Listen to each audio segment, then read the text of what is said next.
নবাবচরের নিরিবিলি জনপদের বুকে দাঁড়িয়ে থাকা আদর্শ ইসলামিয়া জামে মসজিদ, কেরানীগঞ্জ, ঢাকা। এটি যেন নীরব সৌন্দর্যের এক অনুপম নিদর্শন।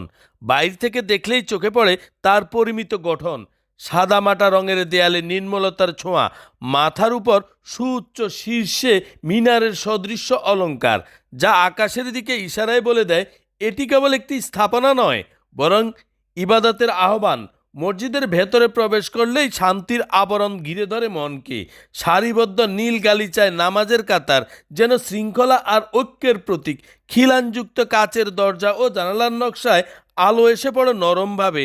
সে আলো হৃদয়ে ঢেলে দেয় শান্তির দীপ্ত। ভেতরে বাতাসে ভাসে নীরব ইবাদতের গন্ধ, যেন শব্দের চেয়ে অনুভবে বেশি কথা বলে। মেহরাবের সামনে দাঁড়ালে মনে হয় এখানে দুনিয়ার সব ক্লান্তি থেমে যায়, আত্মা ঝুঁকে পড়ে রবের দরবারে। এই মসজিদ তার সরল সৌন্দর্য দিয়ে মনে করিয়ে দেয় আড়ম্বর নয়, বরং পবিত্রতা ও বিনয়ী ইবাদতের প্রকৃত অলংকার।